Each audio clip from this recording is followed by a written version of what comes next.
Hey there, it's Chris from Laser Lemming, and today we are talking about the PlayStation Plus and whether or not it is worth your money now and will it continue to be worth your money in the future.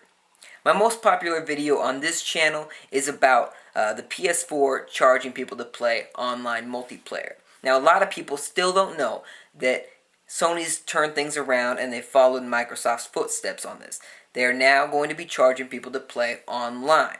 That's pissed a lot of people off because one of the primary reasons for many people to have bought the PlayStation 3 in the first place was that Sony had free online multiplayer.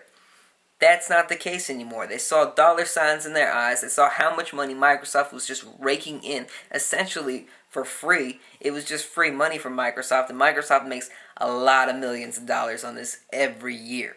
And Sony said, hey, we want that too. They're in a financial tough spot, and it's an easy way to just stack up the money by requiring people to have PlayStation Plus. Now, a lot of people that have been very adamant about how awesome it is to play for free on the PS3 have turned things around just because for some reason we have to be fanboys about every company, but they've turned things around and said, hey, well, at least PlayStation Plus is a better value than Xbox Live. And right now, no question about it, that's absolutely true.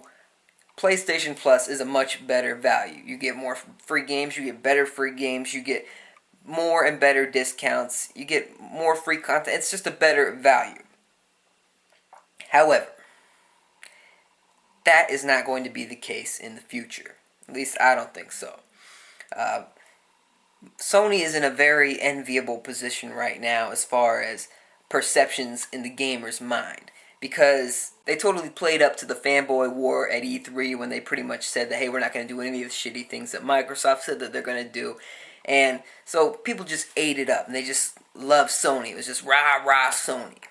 And so they have a very positive perception going on within the core gamer circle. And whoever's the top dog in this industry always ends up giving the middle finger to its customers. It happens every single time.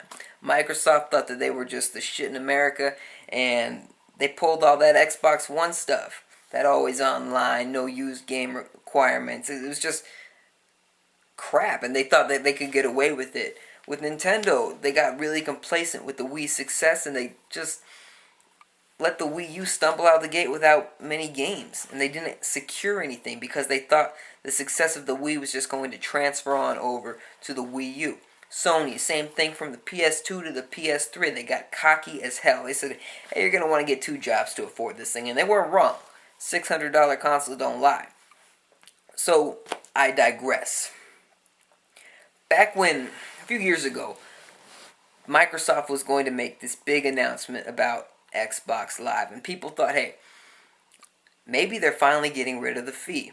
Maybe they're finally making it free to play online like Sony does with the PS3 and the Nintendo with the Wii.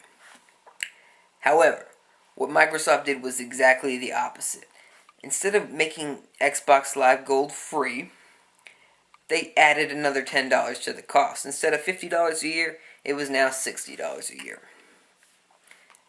That's a sign we need to look at. That's history, and it will repeat itself.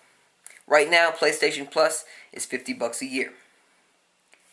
2-3 years from now, how much money do you think PlayStation Plus is going to cost? I'm going to go out on a limb and say $60 a year. And if they don't do that, I guarantee you they'll add some sort of tiered service. There'll be PlayStation Plus, and then there'll be PlayStation Plus Platinum, something like that. And you won't start seeing all the same benefits in one service. That's why there's Xbox Live Silver and Xbox Live Gold. Silver just lets you pay Microsoft money for products and or digital goods, but you can't get any of the benefits of being a gold member. I can totally see that happening with the PlayStation Plus.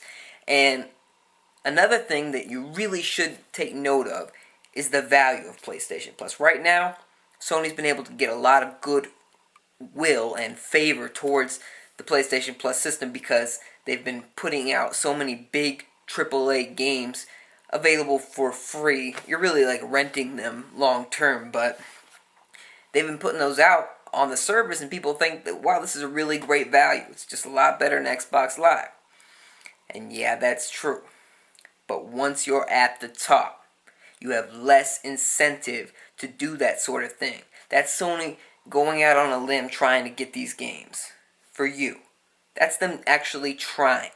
But the top dog doesn't try as much. They always get complacent in this industry. So, if the PS4 dominates, if this pay-to-play online shit flies, and it will, because the precedent has already been set.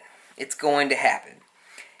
Once that happens, what makes you think that Sony has any incentive to keep the PlayStation Plus at the same level of value it is right now? At least at the same cost. Because at this current value, there's no way they're going to be making as much money as Microsoft is with Xbox Live Gold. It's that simple. And the whole point of charging you to play online is to make a shitload of money. If they can't do that, what's the point? I think the value of PlayStation Plus is going to go down over time as the success of the PlayStation 4 rises. So, as the system gets more popular, the value of the service will decrease. It's a bitch, but I think that's the case. That's my thoughts, though. What are your thoughts? Do you think PlayStation Plus is going to continue to be $50 throughout the entire PlayStation 4 lifetime? What are your thoughts about paying to play online? Do you think that PlayStation Plus is going to continue to be as valuable of a service as it is to date? I don't think so. But I want to know your thoughts. Subscribe for more if you haven't already. Got a comedy channel, you should check that out too. And, almost forgot. I got a copy of Limbo for Steam. And I want to see if anybody wants it. I already have Limbo. I have it on Steam and I have it on the PlayStation 3. So I don't need another copy. And I wanted to do a little bit of a competition. Not that big of a competition, but I'll give it out at the end of the week. And in order to make yourself a viable candidate to win this copy of Limbo, I want you to just comment, ask questions, and whoever has the best comment or question, I'm going to address it on a video near the end of the week, and I will give you that copy of Limbo. So check it out. Check out the comedy channel. See you next time.